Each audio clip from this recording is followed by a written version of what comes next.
Well, good afternoon, everyone, and welcome to this, our first webinar of 2021. We have a very special session today with, of course, Miss Dorina Sackman-Ebuwa. Miss Dorito is here. So we needed to start off the new year with some sparkle. So that's why we invited Dorina to come and talk about a very important topic, actually. We know it's been a really hard year, a year like no other, and we want to be able to finish strong. So what better way to start the new year with a webinar on self-advocacy and setting boundaries to be our best, to work in our work and with our students, and also in our personal lives as well. So as people are logging on, let me just give you the rundown, the reminders for how we can communicate today.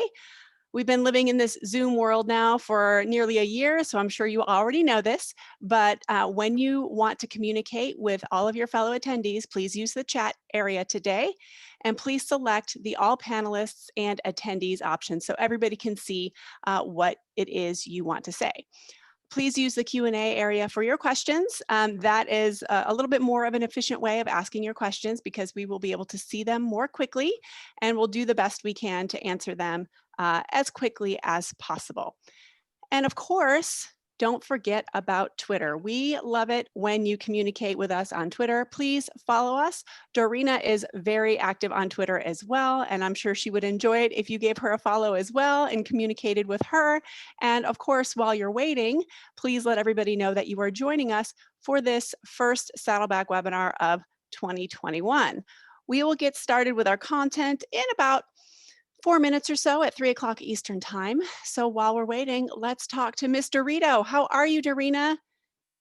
Hello, Miss Liz, and Happy New Year to you, to Saddleback, the Saddleback fans, the Saddleback family, and everybody here on the webinar today. And if you're doing this and you're on the recording, seeing it later, we get you, we understand. And I just wanted to say Happy New Year and welcome back. Welcome back to school after your respite of a few weeks off.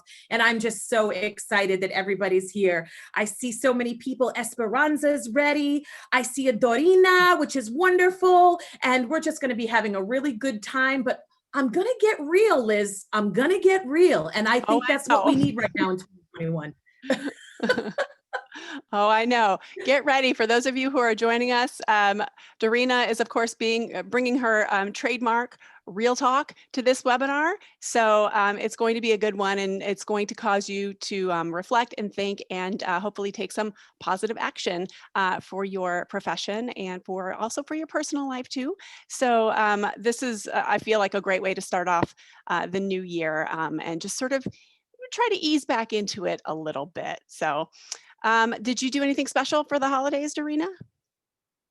Yeah, this was a very different one. As we're going to discuss non-negotiables, there's a non-negotiable in my life, which is that I must see my family on Christmas Eve. We celebrate Christmas Eve as a large holiday for us. And since coming out of the womb, I've celebrated with my family. And I said, I'll be darned if COVID's going to do that for us. So I dressed up in a unicorn costume, one of those big, big, big, big puffy ones, put lights all over me. And I went to each family's house we're about 25 minutes apart.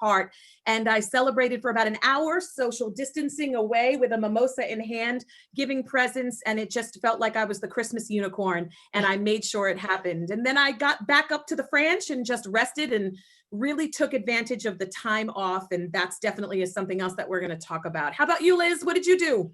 You know, we kept it simple and kept it quiet. We stayed right here at home and just exchanged gifts and cooked some lovely meals and just really took it easy. And it was kind of a refreshing change. You know, normally we're always frantically traveling, and it's great to do that and to see everybody. But it was, you know, we made the best of it and made sure to have a positive outlook. And just we were very, very thankful that we were all healthy enough to be together and enjoy the time together. So I really enjoyed. I enjoyed my relaxation. That's beautiful. Oh, wow. We have so many, Liz. Are you looking in the thing? We have so many people from Albania. This is amazing. That's I'm really, awesome. really loving this. Yes. And I want to say Pesherdendie. I hope I'm saying that right. So to everybody listening from Albania, Pesherdendie. If I said that correctly, I am saying hello and I wish you well. And I'm so excited. There's another Dorina here from Albania, and this is just wonderful. So it's an international day today here for Saddleback to talk about boundaries, which means that, there are no borders when it comes to boundaries for ourselves and our profession. That's true. And I'm very excited to see. Um, we have Alaska and Michigan, and more people are signing on. And I am just thrilled that you're here. I know it's the first week back, and everybody's trying to get through their inboxes and their workloads and get back into the groove. So we are very, very glad that you are here. It is 3 o'clock Eastern Standard Time, so that means we are ready to start. So our topic today is New Year, new boundaries. With everything that's been happening across the world and all of the shifts that have occurred in education and how we do our jobs, it's been a challenge. And I know that Dorina, through her work with school districts, was seeing a pattern of people maybe burning out, feeling exhausted, not really knowing how to navigate this new situation that we find ourselves in. So this is a great topic for just kind of learning how to set those boundaries at any time, really, but especially now in our profession as we're dealing with some very unprecedented times, right? So if you don't know Dorina, and I feel like most of you do, but if you don't, let me do the brief introduction. So Dorina is known as the lab coat teacher and Miss Dorito by her students from around the globe. She's a nationally recognized Educator of the Year and Florida Teacher of the Year. And she takes her ELL classroom experiences, collaborative teacher workshops, and doctoral research on transformative emotional intelligence and travels the globe, now via Zoom, to inspire, motivate, and empower teachers and students. So from innovative professional development to authentic real talk, and we're going to get some of that real talk today, about teaching with all in mind, Dorina encourages all educators to believe, and that's be the educators who lead to inspire and empower via example. So Dorina, I know you are going to lay the groundwork for talking about boundaries. We're not just going to jump right in and start talking about, boundaries that we're going to create immediately. We need to ease into this and set the context and lay the groundwork. So I'm going to turn it over to you and let you start the conversation for us. And I'll be here. I'll be keeping an eye on the chat. Let me stop share here. All right. Now Dorina will be pulling up her slides. And let's start from the beginning and seeing how we're doing. Let's see if that shows up. All right. And let's put that on double display. And let's see how everything is coming out. You see that, Liz? It's not in full screen mode yet, but I know we have a delay. There we go. We're all set. We see it. Perfect. Okay. I'm loving life right now. So I am really excited. So I'm going to start right now. And one of the reasons I'm going to talk really fast is I live in the middle of nowhere. I live in a very, very rural area on 25 acres of land with rescue cows, goats, chickens, mini horses, pigs, everything. And the bandwidth is really playing around with me a little bit, but we're being proactive and we have many plans in place. So I just wanted to really jump into this and get this really started. As you can see here, I'm wishing you a happy 2021. And everybody knows that there's this thing going around in social media and in different circuits about your word for 2021. So what I'd like you to do in the panel, in the chat box real quick, is to put your word. If you could think of one word right now that you would like to do, what is the word that right now you're feeling that will represent your mission, your journey, your vision for 2021? Mine is, I see grace, I see posture, and I'm seeing an aspect ratio issue. Thank you for letting me know that. And so I see hugs and choice and change and really some great stuff here. So this is wonderful that you have that, all that stuff, engagement, health, everything. This is fantastic. Mine actually is Hygge, which you can see right there, Hygge, which actually is a Danish way of life. So definitely look that up. And it's quite, I really would like to embrace that a little bit. But what I really want to know also in the chat box, somebody else was saying that perhaps that the ratio of the PowerPoint is difficult to see. Is it hard for everybody to see everything? If you're seeing something different and you can't see the full screen, I'm going to go to the next one and let me know. Is somebody having a challenge seeing it? Okay. Oh, I love that. Refresh, reset, recover. Okay, thanks everybody. All right, thanks Sarah. All right, thanks, Doris. This is great. It's always important that I want to make sure you see everything. So now that everyone's writing those names, take a look in that chat box of all the different values that mean a lot to each individual person of what they're representing. And we're going to front load our boundaries and everything with a lot of what you're just saying right now with those words. And the next thing I want you to think about is who you are as an educator. Now, as educators, we really don't like to talk about ourselves. We actually are humble. We're control freaks at a lot of times, not to generalize, but we are humble too. But we really have to, in order for us to set boundaries, we need to call ourselves out for the accomplishments and who we are as experts. That's why this particular screen right here is just me thinking of the things that make me feel proud of myself as an educator. So my BA, my master's, the fact that I'm a doctoral candidate, that I taught ELL for 23 years, which is strange because I'm only 29. And I taught AVID, dual language bilingual Spanish, Portuguese, French, with Haitian Creole and Cape Verdean Creole. So it was just all these different things that made me realize, hey, you know what? I know my stuff and I want to be able to share it with others.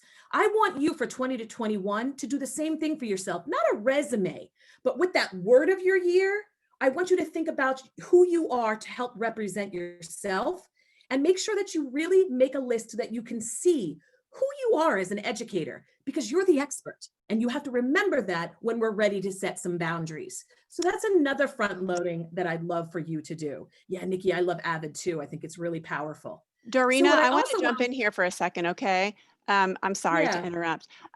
If you can make sure that when you go in the chat, everybody, to select all panelists and attendees so everybody can see your words. I think that it's super helpful for everybody to see everybody else's words, and they won't see it unless you choose all panelists and attendees. So just wanted to give a plug for that. Make sure before you hit send on your chat to make sure you choose all panelists and attendees so everybody can see your thoughts. Thanks, everybody. that's so huge. Thanks, Liz, for that little what do they call that? Housekeeping, which is really perfect. Intent, all of them, resilience, look at all these things. So with your word, also, you really want to show your word somewhere on your own word wall, and then also show who you are as an educator. This is another way of front loading your expectations for yourself, your self-respect, and your self-worth as a teacher. Let's go to the next. This is what we're going to be discussing, and this is the list and how we're going to do it in the next 40 minutes. Our personal visions, boundaries, non-negotiables, complacency of complaining, victim venting, value venting, courageous concern, and then setting boundaries with an action plan. And if we have time, we'll open up to Q&A. So without further ado, let's get ourselves started. I got my messy bun, so let's have some fun. I got my double chin, so let's dive right in to setting boundaries. The first thing to front load before you even have that courageous conversation about what your boundaries are to yourself is to actually create a personal vision. You know, you have mission statements in schools, on websites, you have mission statements for organizations in corporate world. What's your personal vision? What's your professional vision? It is imperative that you actually, for 2021, not only use that word, but take that word, take your list of accolades and things you've done, and create what is your mission statement? What is your vision? As Rob Schallenberger says, it's the seed of your legacy.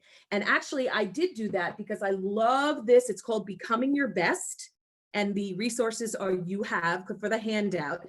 And this is a wonderful coach that really helps you understand and how to navigate your vision. And why is that important? Let's take a look.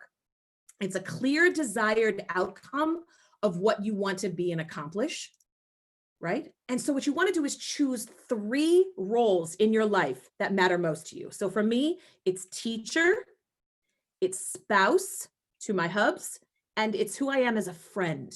I really want to be a better friend.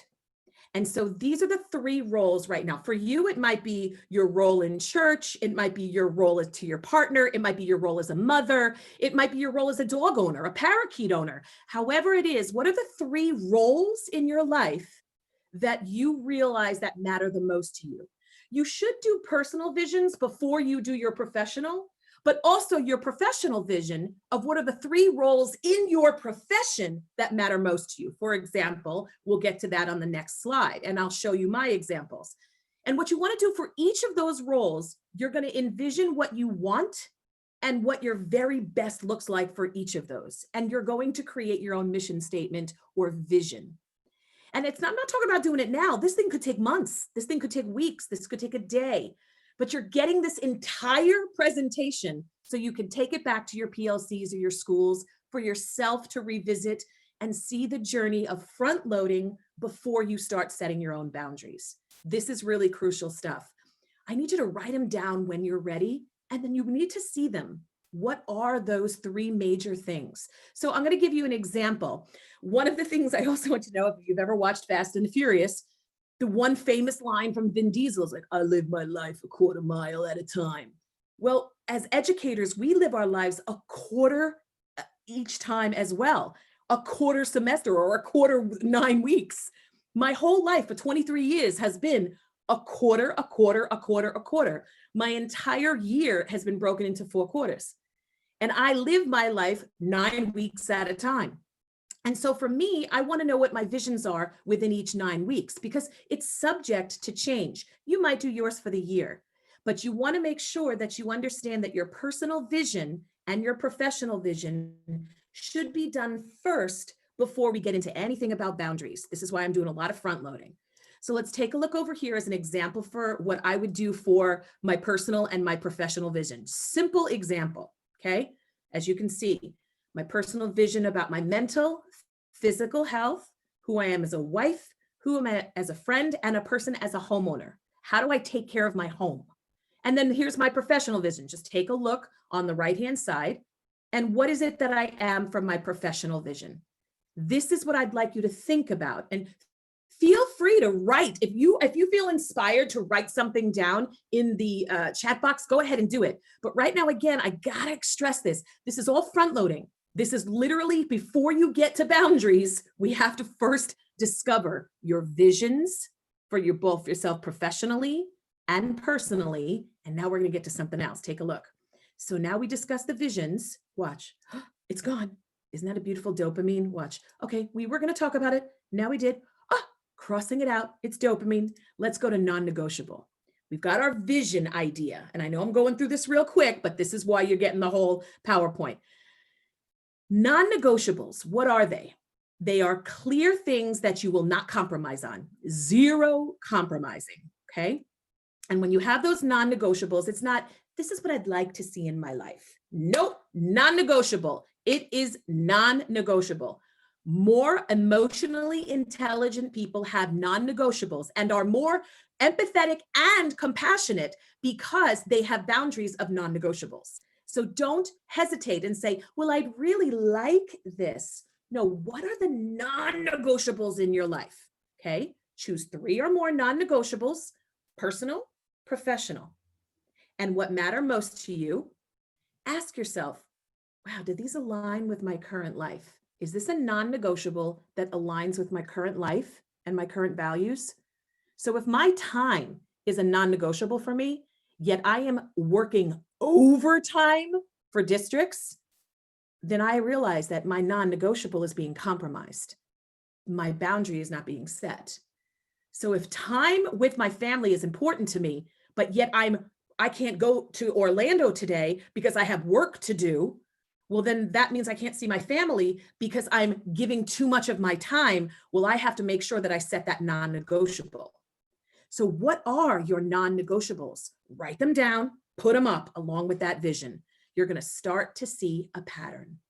And when you do, I want you to think about this. Read this right here and maybe reflect a little bit in the chat box. Read what it says that Christopher Carter talks about in his book, The Epic Life. Take a look.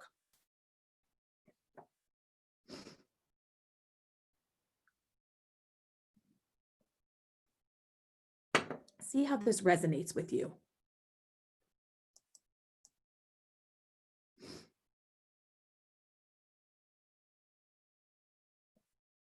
Loving these words. Conquer, Aaron. That was great. Great stuff.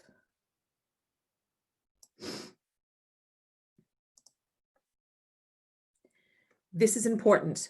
Non-negotiables.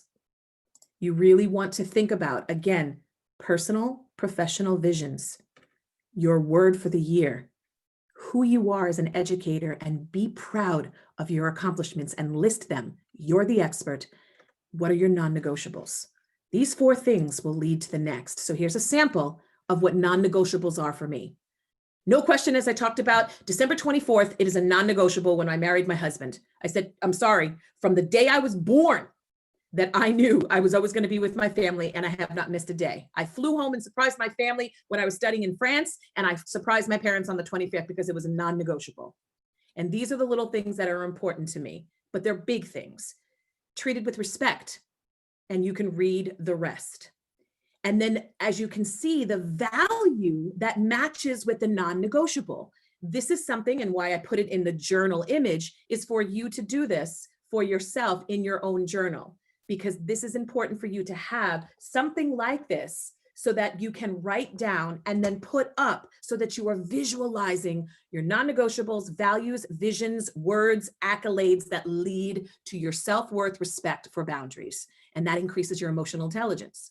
So these are different ideas, and feel free, if you have some non-negotiables you want to write down and share in the chat box, go for it. I love it, because these are the things we want to see to encourage others.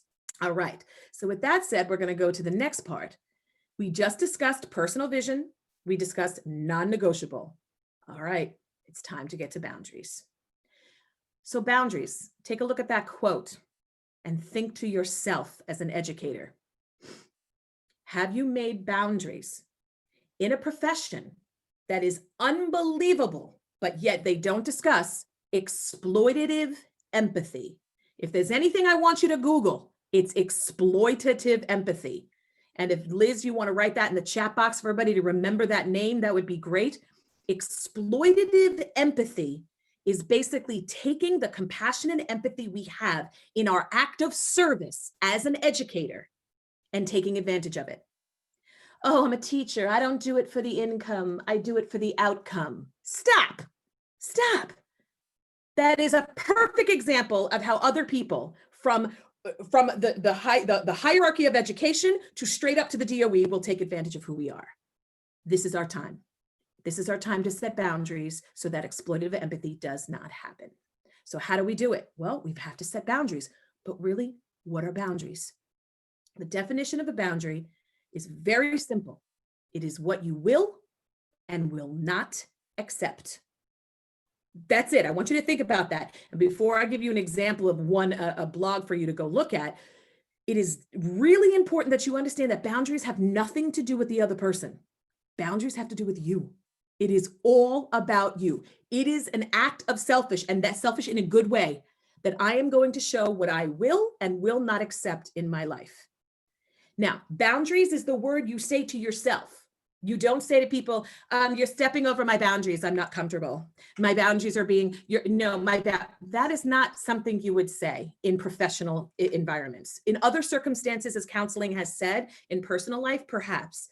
But in school, you don't say step over boundary. Let that word boundary stay here in your mind, but don't say it out loud. You are setting boundaries without saying the word boundary. That's emotional intelligence. And we're going to show you how to do that. So how do we really talk about that? Well, it's not about you. It's not about the other person. It is about you. If you're an ELL teacher or any sort of teacher with ELs, it is imperative that you look up Laura Gardner's blog called Immigrant Connections. And Liz is going to put it in the chat box. Liz, is this not the best blog for Laura Gardner? Did you not love it? I loved it. And I went ahead, I put the link in there. And I think the title of this particular blog entry is It's Okay to Say No. And then she gives you some specific examples that an English learner teacher might face. So I think it's very informative, very constructive. Highly encourage you to check it out. Yeah, and Laura Gardner is one of unbelievable. She is fantastic in how she expresses that, and the resources also in the back of this presentation as well for you to look at. It's really just great stuff. And with that, again, with that blog and telling you, with emotional intelligence, assertion in teachers is key. And assertion with grace means that what is a boundary? A boundary is that you are saying something that's very important to you, and that is your value based on your vision, non-negotiable, your word, who you are and your accolades, what you believe. Your assertion with grace is you're telling people without having to over-explain. And that's the big problem that teachers have. So people will always know where you stand. You might make them uncomfortable. You might feel uncomfortable because you're a people pleaser. This is a complete shift in how we are used to, as an educator, how we are used to speaking. Now, there are some people who are assertive and they know, but there are other people where assertion is difficult for them and they're the over apologizers. Excuse me, I'm sorry. It's just, I have to leave early. See, my daughter did this, and what happened was we have to go to the doctor, and then after the doctor, we have to do this. And do you hear what I'm doing? If I was the principal listening to this, that person is wishy-washy. That person is not assertive. That person is not a leader. It is very simple. Excuse me, Dr. Camacho, I need to leave at 4:05 today. Okay? Did you give an answer? No. Did they ask why? No. May I ask why? Yes, it's a family matter. Keep it simple. We don't know how to do that. We constantly feel the need to justify, to justify, to justify. It is part of our DNA as an educator because we simply had to justify everything. We don't need to. And so these are things that are helping us set boundaries. Our values will help us have the less is more way to talk to people. And we sound much more of a leader, assertive, have better interpersonal. Our stress is down because we have built self-esteem. We feel better because we've expressed ourselves. And we really have more compassion because there's no room for resentment, as Brene Brown talks about. So with that, it gives you the balance that you need, but it's very hard. It's very hard. Boundaries are hard. Now, some of you listening and some people recording might be sitting there going, yeah, it's not going to happen with me. Okay. It's just not. I'm not feeling this. It's not happening. And that will you're shutting yourself down to the possibility of change. Change is inevitable. Growth is optional. And setting boundaries hurts. But once you get used to it, it is one of the most liberating and powerful feelings, empowering feelings, and the respect for yourself and how others respect you and your profession and your expertise. So let's go on. Let's take a look.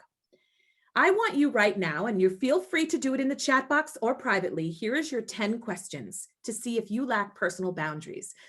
If you may be as honest, if you would like, what ones stick out with you the most, or do you find yourself falling into, right? So for example, 2 and without a doubt, 2 is the biggest one with me. And 7 is a big thing with me as well, but I'm working on it. Which ones are big for you? Okay. So probably put that in the chat box if it's okay to show your vulnerability. If not, just read those 10 to see if you lack some personal boundaries in the workplace. Lois says, I'm a big old 7. Yep. Huge 2. Nikki, absolutely. Altagracia, 5. Yep. Jacqueline, 9. Nora, thanks for your honesty with 2 and 3. Yes. Oh, number 8 is my big one. I could tell you my life story and I've only known you for 2 minutes. Give me a floor and I'll tell you everything. It's ridiculous. Oh, 10's up there too. Jessica Saunders, thank you for 3 and 4. Edith, you and I are twinsies. Let's go to happy hour. We got Patricia with 5. Yeah, see, Angela, you're agreeing. Janie, thanks for your honesty. Deborah, thank you. Thank you for sharing that. That's tough. But you're recognizing things about your own personal boundaries. And you're seeing to yourself, wow, okay, I could see where this could be a problem. And then what happens when you don't have those boundaries? Read 1 through 10 as I'm telling you this. Imagine if those things were your boundaries. And then you stepped away from it. You would have less stress. You would have unbelievably increased self-esteem. You would have less anxiety, a better way to manage your stress, because all those things you realize are going to be separate from you because they are your non-negotiables. It's very powerful. So this is good. And I love seeing that Solomon says only ones for me are 6 and 9. See, beautiful. I love how Solomon said that. I'm proud that I've only had these 2. And that's a good self-reflective recognition of the importance of where these boundaries are. So let's go a little further about this. And like I said, this is just an introduction. I am simply planting the seed for you to think about boundaries being one of those words for you this year. So let's take a look at a boundaries brainstorm. I am going to take a sip of my coffee while you read these side by side. There's one on one side, that's the boundary, and then the plan of communication. I'm not going to read this to you, but I'm going to give you ideas. Give yourself a minute or two, and if there's anything that stands out or ideas, put them in the chat. Go for it. Oh, Kelly, I feel you, girl. Oh, Kelly. Oh, Kelly. Thanks, Keisha. Excellent, Helen. Me too, Christine.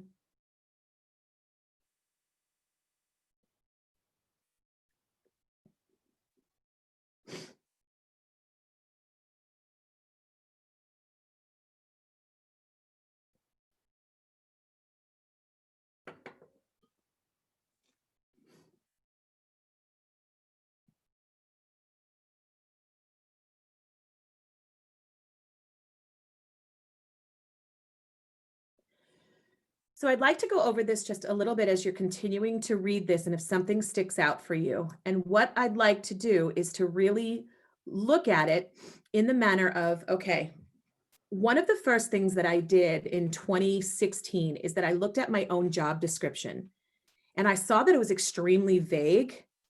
And then I asked specifically what my roles were in the districts that I served. And I needed specifics because the actual role was so vague that I was taking so much more on than what my contract allowed. And I was so nice and I wanted the job. I was a new consultant and this is what I wanted. Well, I saw that the pattern was the same thing in school. I was the ELL teacher, so they asked me to be the CRT, to do the testing, to work with the kids, to do the professional development, but I'm working with 120 kids in 8th grade. So all of these things is allowing me, because of the vagueness of my teaching job description back in 2014, 2015, that I honestly can say that they took advantage, as they should, because it's vague. But when I finally said, hey, Dr. Camacho, can you give me a specific of my role as the ELL teacher? And then let's work on it every 9 weeks. I cannot begin to tell you the relationship was built between the principal and myself, how I felt better about myself, and it allowed me to feel less guilty when I said no, which is another factor. The other thing that you want to think about is your office hours. Okay. This is one thing that is of value to many people, and it might be a little bit different. And the value is, for me, for example, I'm open 7 a.m. to 8 p.m. because I have a lot of work in California. So I leave mine open. Maybe yours is 6 a.m. to 4 p.m. and I'm done. Now, there's somebody right now listening, whether a recording or now, going, there she goes, trying to tell me as a teacher that I can sit there and cut things off with all the demands that's asked of me. I can't get done everything in one day. And you're telling me to shut off at 4:05? I want you to think about all the things. And that if you can honestly say that, no, I cannot get everything done of what is expected to me. Now let's look at that victim. I now am complaining about it, but I have yet to actually have it engage in a conversation about the boundaries of what of my job is, my role, my values, my non-negotiables, and how I am only one person and cannot do all of it. Let's have this discussion so that we make troubleshoot how we can get it all done. This is where we really have to have the real talk. Notorious for us to say there's too much in one day. We can't do it as a teacher. That's why most jobs, as Nicholas Ferroni tweeted out, he said most of the teaching job is when we're outside of school. That's when our teaching happens. Our job happens. We prepare for it. We're not paid to do that, but yet we do it. That's not fair. Doctors don't do that. Lawyers don't do that. A consultation, the minute you deviate from a consultation of what the actual subject matter was, they're going to charge you something else. Why are we doing things outside? For the goodness of our heart? Absolutely. Because we want to? Absolutely. Because we're lifelong learners? Absolutely. But do not fall into the victim mentality and be a complainer, not a concerner. if you actually are not advocating for your own boundaries. I'm calling it out. I'm that friend. I'm that friend that is not going to appease what your opinion is. I'm going to call you out and say, I need you to evaluate what you're really complaining about if you've actually done and actually advocated with your vision, your word, your accolades, your boundaries, and your non-negotiables. So I know it's tough. One of the things I definitely do every single time I leave work, I have got to put my out of the office reply.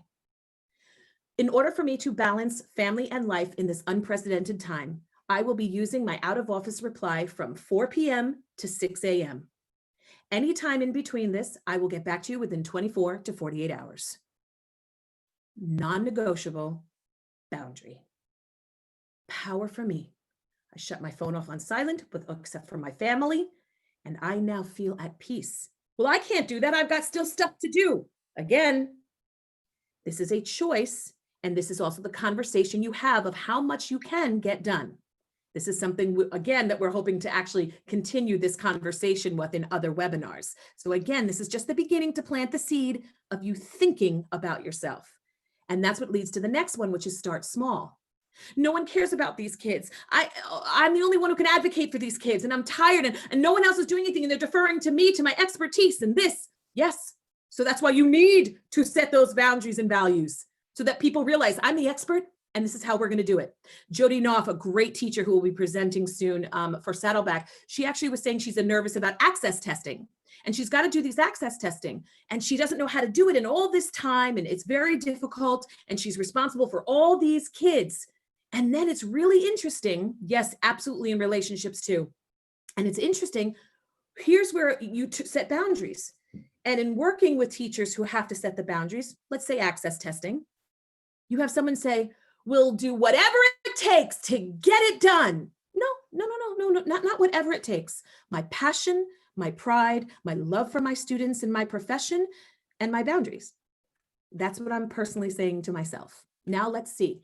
Well, I know that there are students who might be exiting, their first priority. Newcomers need data, their second priority. Students who actually are long-term ELLs, they're the third priority. Everybody else can wait. Excuse me, principal, if I do not fulfill the entire testing, what are the ramifications of that? What are the consequences? Could you instruct me what the consequences are? I see. Funding issues. Okay, how will you help me get the rest of those students done? At this juncture, this is all I can do in my time frame. No need to explain, no need to apologize. It's a powerful thing to do. It's leadership, it's teacher leadership, it's assertion, it's emotional intelligence, and it's tough. Let's take a look again as examples of boundaries. Define your boundary, define it clearly. So let's do an example, okay? Here's my boundary. Everybody read that? Now, somebody's rolling their eyes right now going, yeah, right. Okay, then the role teacher who sees that, I want you to be aware, okay, I'm not going to do it 5 days a week. Maybe I'll start 1 day a week by leaving at my contracted day of time, and they'll stay for the rest. And I'll gradually go 2 days, then 3, then 4. Incremental is monumental, but what is your value?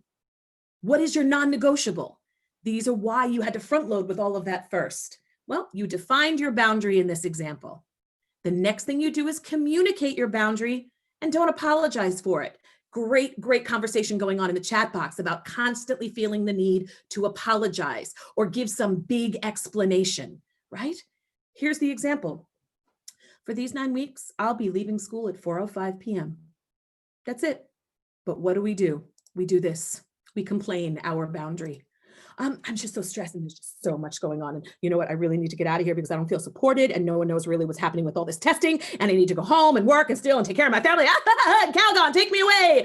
Youngins, Google that one. And yes, that's causing your anxiety. That's causing your stress. That's causing burnout. You have the power, like He-Man and She-Man and They-Man, to bring it back to you to set your boundary. So let's say your evaluating administrator finally prompts you and says, oh, okay, may I ask why? Is everything okay? Here's what you have to practice. Read that to yourself with conviction. Less is more. We don't owe anybody an explanation. Brene Brown talks about it. Dr. Cliff talks about it. It is powerful things. You owe no one an explanation, but you can talk about your value. And that's what you do here. Take a look as you read that while I look at the chat. Hi, Vivian. Yeah, Nereda, there's just way too much expected. And now you have to set boundaries for yourself and to communicate that with your principals and evaluating administrators and team of what is going to happen and what may not happen.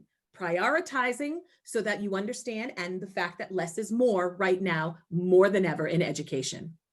Let's take a look. So how is boundaries and emotional intelligence connected? Okay, so this is where we're really going to look at these and read along as you see. So here's you planning your boundary. We just talked about this. Okay. Wow. Thanks, Katerina. I'm really, really, really, really happy. When you define your boundary, immediately you increase your self-esteem and your serotonin goes up, which is the leadership neurotransmitters, right? You decrease the need to manage your stress because we have that biological predisposition of stress. The stress already is in there, but how we handle it. But if you actually define your boundary and increase your self-esteem, your stress management, you decrease the need for it. This increases positive personal growth, which adds to your self-esteem, which lessens your anxiety and stress. It improves your commitment ethic to something because you are willing to do it as a non-negotiable, which causes you to then have more pride and more self-awareness and self-worth. And it increases your compassion. Read Brene Brown on talking about boundaries. Brene Brown's boundaries is phenomenal. It's just not there's a cult following, a lot of people like her, but as a researcher and a psychologist and a doctor of education and psychology, she is compassionate. She is compassionate, but she is passionate about understanding the need for boundaries, and that boundaries in the research she has done shows the most compassionate people are the people with the most boundaries. And in my research, the most compassionate people are the most people with boundaries, and the most highly intelligent and successful people in their professions are emotionally intelligent because they have boundaries. It's really, really, really the year for boundaries. Again, we talked about communicating without apology. We want to be clear and concise because that adds leadership through the way that you have interpersonal connections. Do you ever find yourself just constantly feeling like you have to prove yourself and have to justify why you're leaving early to go to the doctor? You go to the doctor because you have to go to the freaking doctor. Why does anyone have to have that explanation? Now, don't get me wrong. If you now feel empowered by this 45 minutes, you might go to that other end of the pendulum now and say, I'm going to set my boundaries and go, and I'm going to the doctor tomorrow. We're not saying that. So be careful of that. We know that other swing all the way to the end of the pendulum when you feel empowered to start setting boundaries. Again, slow and grow, okay? Slow and grow. Incremental is monumental. Choose your 3 majors and start to ease into it, because then all of a sudden you can burn yourself out by just saying, well, I want this. And believe it or not, it's better to just give yourself a little bit and ease yourself into boundaries. But I mean, the passion of the powerfulness and empowerment of boundary making is big. But again, sit back, perch for a minute, and just ease into it. Let's take a look at the next one. Again, it improves your assertion. You're not wishy-washy. You're better with decision making. Your drive strength, because you know where you stand and people know where you stand. Improves your time management. This is all research-based and the information is at the end. And it helps you to be a concerner, not a complainer. What does that mean? When you catch yourself complaining about something, you switch it. And we're going to talk about that in the next slide, okay? And again, your leadership through team strength. What I'd like you to look at right now is this checklist as you take a sip of your favorite beverage, and maybe take a look at the boundary checklist. And if something resonates with you as we wrap up the rest of the stuff here, what's happening right now? Oh, Anna, this is great. Oh, Can I just say, I love Anna's comment. As soon as it came in, I almost cut in and interrupted you, but I hate doing that because this is such great information that's really resonating with everybody. So I don't want to like disrupt your flow.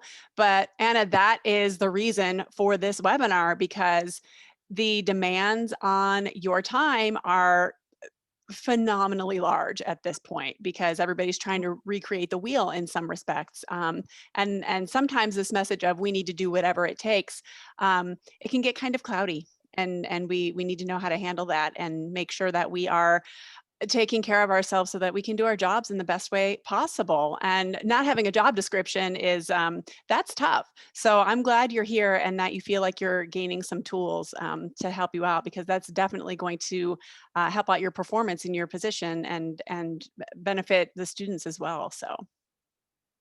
Oh, Liz, that's perfectly said. I mean, look, and then we got Heather all inspired to put Brene Brown on YouTube. We got Tim saying it's good stuff. And Patricia is her biggest thing. And I'm going to leave with Patricia. Yes, saying no. That's what we're hoping, of not feeling guilty. We're hoping if you are interested in another webinar like this, we would love to see, because we want to talk about the power of saying no. And we are going to discuss that hopefully. And if you want even more, let's saddle back no, because we want to keep this going. This is imperative. This is important.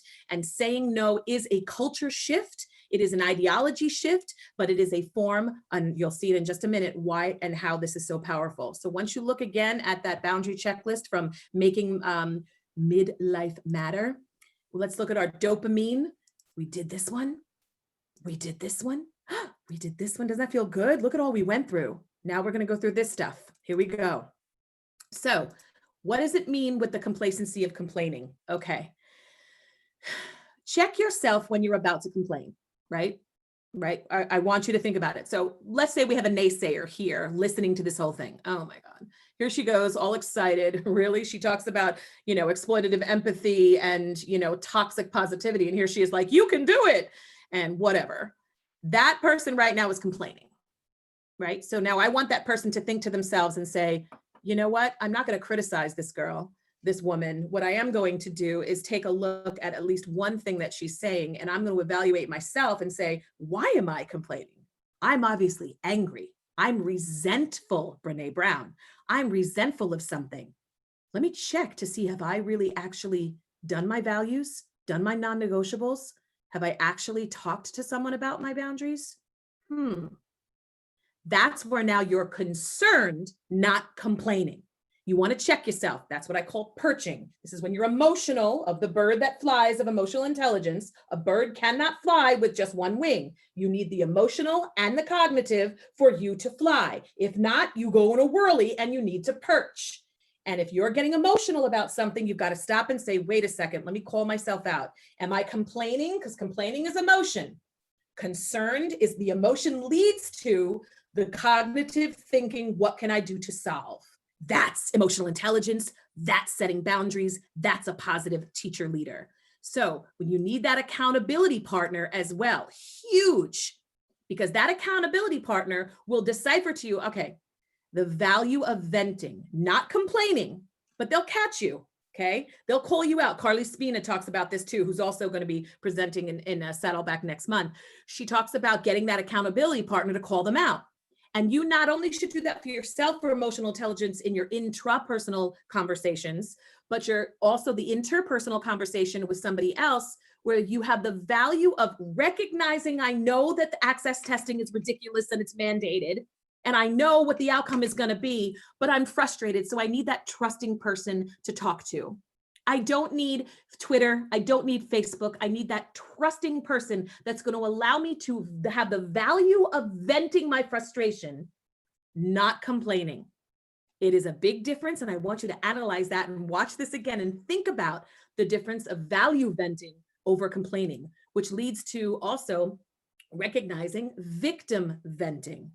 That's understanding where you're saying, well, it's just what we do. We're teachers. We give our all. We give it to teachers. We don't get paid enough, but we do it and we love our kids. And I mean, we have parents that don't even warrant the moniker, and we have to do victim, complaining. I'm concerned about the well-being of my students, the food insecurity, the lack of bandwidth, the parents, the situation that's going on at home. The child is a refugee, perhaps they need more services. I'm concerned about this child. And I know I have to be careful about compassion fatigue and vicarious trauma. So I need to set boundaries about my empathy and compassion towards these children. I need to work on this because it's impacting my life. somehow, whether it's counseling, whether it's have an open discussion, whether it's realizing what my role is so I can set those boundaries so that I know that I can still help those children to the best of my ability, but know how to balance it so I do not burn out, especially if you're an ELL teacher. And that is very important. And then the last one is courageous concern, where this is where you take anything that you want to complain about and you actually turn it into a concern instead of a complaint. So if you turn around and catch yourself complaining, I want you to instead constantly, if you're about to complain, I want you to change it to, I am concerned about. I am concerned about going back to school face to face. Now, what are your values? What are your non-negotiables? What is that? What's the vision? That will help you with creating those boundaries. This is pretty big, okay? And again, one of the biggest things is, again, don't be a complainer, be a concerner. I made up that word, but I'm sure you understand what that means. Now I'm going to take another sip of coffee and finish up the rest of this while you read all of these quotes. And I want to see if any of these quotes resonate with you. Share it in the chat box if something resonates with you, especially my friend who said saying no is difficult. If you want more time, freedom, and energy, start saying no. Take a look at all of these. All I did was Google quotes on boundaries, and this showed up. So do it yourself sometime and get empowered. Take a look and take a sip.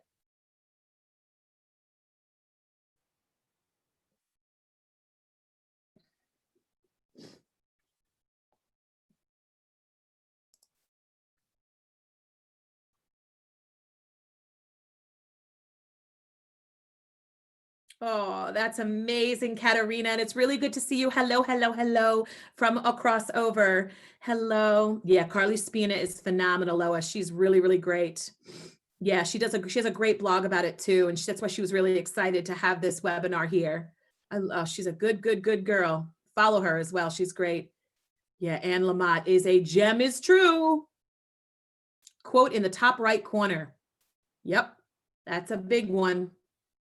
That is so huge. That's why I'm giving this entire presentation to you in a video form, however so that you could look at it, pause, share it. You could look at it for other people and discuss it with your PLC, your family, your friends, so that you all can understand the importance. The quote on the top right, everyone loves that one.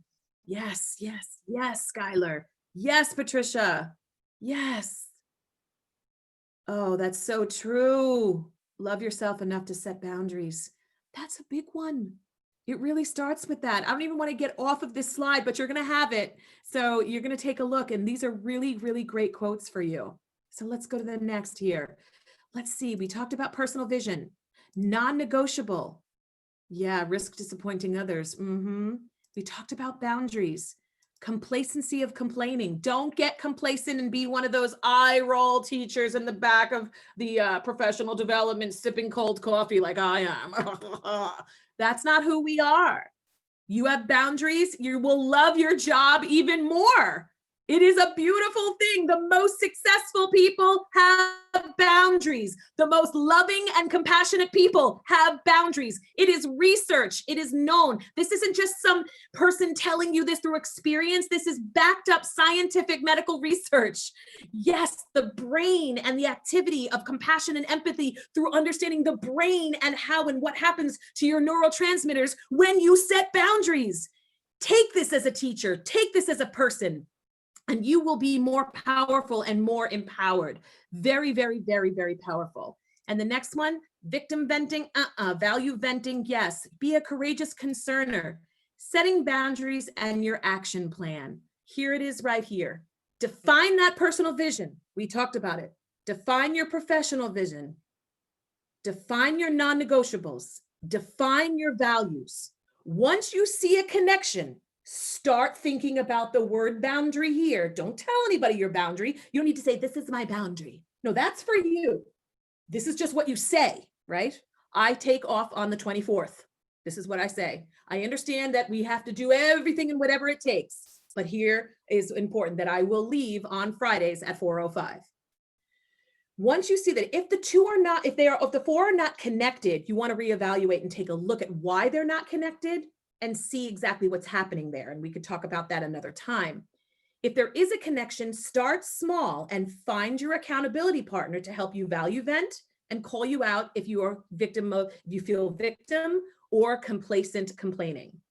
Then again, turn your complaining to concerns, be a concerner, not a complainer. And understand that grow slow. This is a new thing for a lot of people.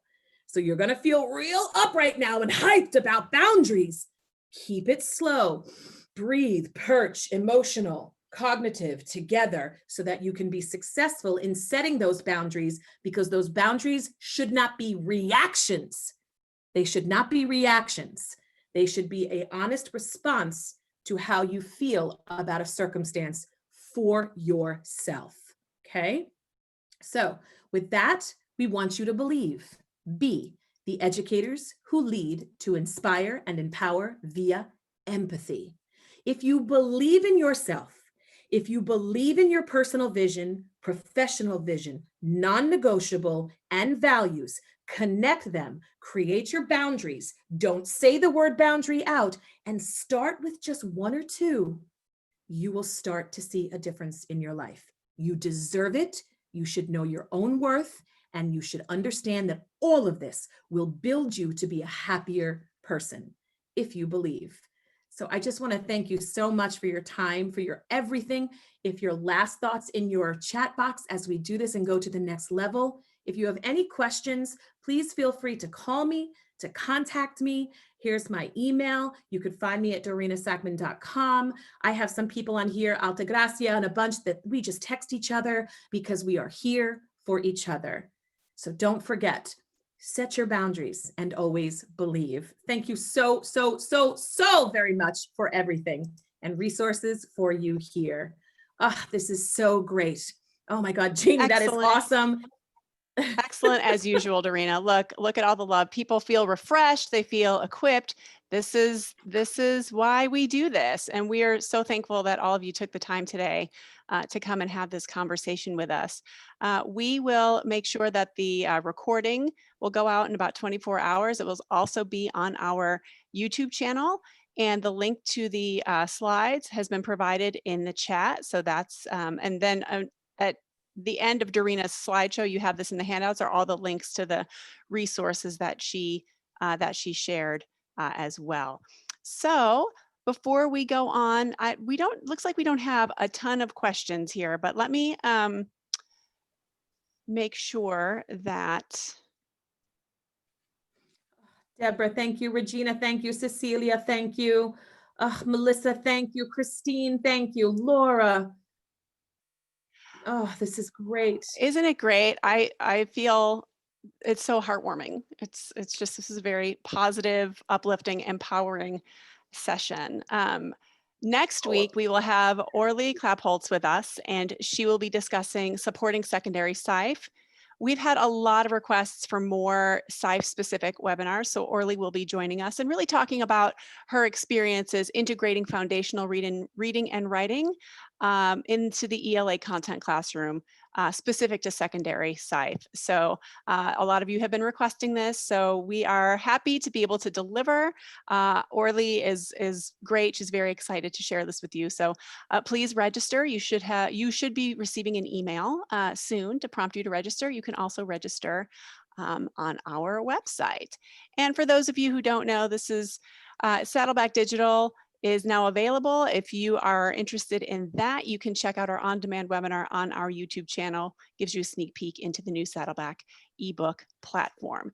And now I kind of feel like, Dorina, we had most of our questions answered along the way, but Karen has an excellent question. Thank you, Karen Bates. When is your book coming out about this, Dorina?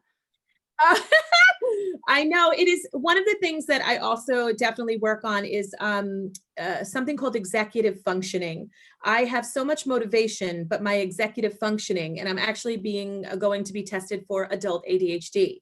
And I'm very, very open about it because I'm noticing some patterns, and so did my husband through the pandemic, that we started to see some behaviors. And I really was monitoring it for the year. It was journaling about my own behaviors and seeing where so many people have asked me, why don't you have the writing recipe? Why don't you have the book on emotional intelligence? Why didn't you finish your doctorate? Why didn't you do all this? And I'm starting to see patterns as to why. So that is the actual answer to that question. As nice and flattering as that was, there is something inside of me I need to work on. Failure, the fear of success, trying to get my motivation and the actual product out there to do it, to work, is very difficult for my brain. Something freezes. And by learning more about how my brain works and understanding how motivation works, understanding how boundaries work, I think I can push myself a little bit more. This pandemic has done a lot in a negative way for my anxiety, but in a positive way for my reflective practice on my own personal growth. And that is the long version of saying I am pushing myself to get something like out there. But if you are interested in me coming to your districts or any of that, that's why DorinaSackman.com. Just look at it and we can keep this going. And I'm going to hold myself accountable. I will get a blog out by the end of this month. There it is, Karen. I will get a blog out by the end of this month to blog about this first. And who knows, by the end of the year, maybe it'll turn into a book. Thank you for pushing me. That is amazing. Now I feel really good, right, Liz? I know. I love this. Melissa says, no, Dorina, you speak, let somebody else write. You speak, somebody else writes. I mean, I love that. People are you just do you and have somebody else, I don't know, transcribe and there you go. So, Oh, yeah, so we have a few people talking about their personal experiences with adult ADHD, and thank you for, being transparent about that. And yeah, drag and dictate. Exactly. People are like, you just dictate and we'll buy it. Liz, there is I so love that. much love going on right now. Liz, look at this love. I'm getting a little emotional because it is to say that I want to really pursue this and go through this to see, not for the official diagnosis, but to really understand myself and to see all these people are just being, yes, this is what you could, what compassionate, beautiful people. Now set boundaries for yourself. Look at your heart. Now set boundaries and do that for yourself. Oh my God, what a moment. I'm having I'm getting all the clem. Talk amongst yourselves. I have a question here. Would we consider being a certified provider for New York City DOE? Let me just go ahead and that is my email address to anonymous attendee. Whoever asked that question, go ahead and email me. We can continue that conversation offline. Working from home, quote, I think she has ADHD. Well, I don't know. I just love all these comments. This is great. The transcript for this webinar is a book. Yeah. This is, I love it. This is great. Well, this is a great way to start off the new year, let me just say. Yeah. So I'm telling you. thank you to everybody for joining us. And we have like another 2 minutes before we actually have to hang up. So if there are any other questions, let's see. Yep. I'm going to give it a minute. Wait time. Wait time. Narita, thank you. Mary, thank you. Vivian, thank you. Oh, look at all these people. Look at the beautiful people. I just want to say goodbye to everybody. Melissa, thank you. Oh, look at you. Thank you. I will value your time. Flavia Romero, thank you. Look at these wonderful people. Goodness gracious.